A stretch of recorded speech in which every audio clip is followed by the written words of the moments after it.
In this short recording, I want to help you to tackle that kind of meh feeling that things are not great, that you're not living your life with as much joy or ease as you would like. And maybe you've come to this recording today because you're feeling frustrated that you feel you should have a better life. You've got everything going for you, but things are not great for you, and it's hard to work out why. So rather than digging into the why, I'm going to give you 3 key steps to help you to turn that feeling that you have on the inside around.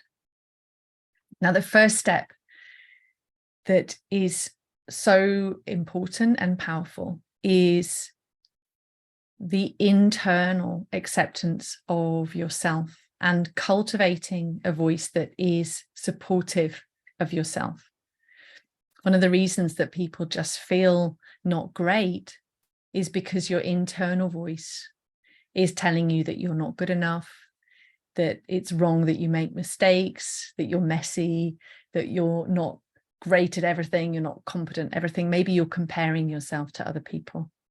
Now, if you take a look at my website, if you join one of my workshops, you'll find that I talk a lot about self-compassion, which is kind of misnamed in a way. It's not about just being kind to yourself. It's about cultivating skills that help you to really give yourself the love that you would give to other people. Treat yourself as you would treat other people instead of putting yourself at the bottom of the pile. So working on what you say to yourself, working on self-acceptance in the messy, incompetentness that you are, just like the rest of us, is a really big and important step to living a good life.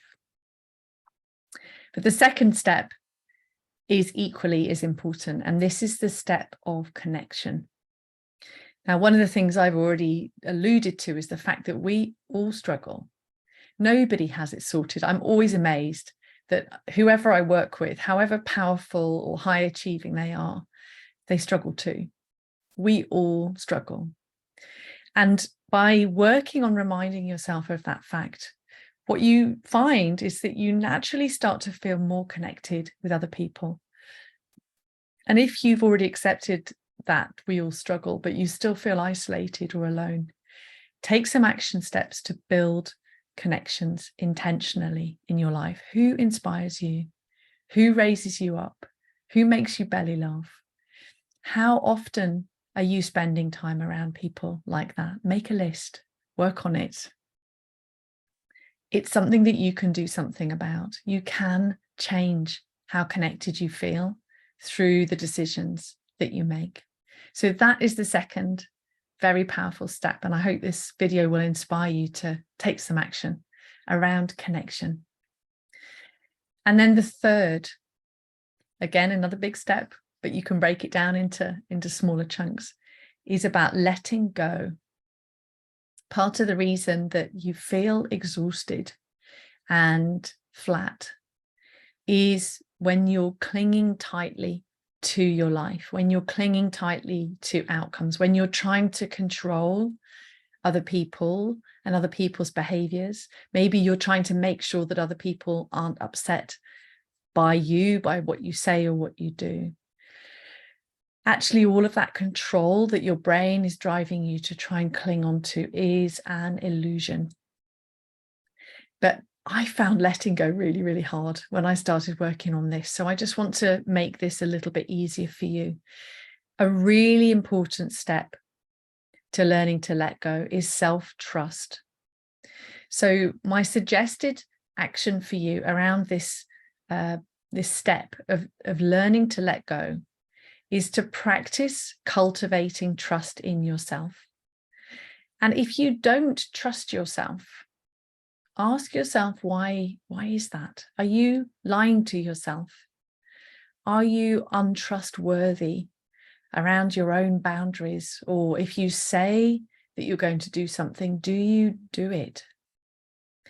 Or are you secretly spending more money than you should, but not telling other people? How trustworthy are you when it comes to yourself? Because what's really interesting is learning to trust is a sort of stepping stone to learning to let go. When you can trust yourself to take care of yourself, to ask for what you need, to have boundaries, to keep yourself safe, it's so much easier to let go. So I'm going to leave you with that thought that, do you need to do some work around trusting yourself in order to be able to let go? And when you learn to let go, that's when you'll start to feel that bliss on the inside. Let me know what you think about this, and I look forward to talking to you again soon.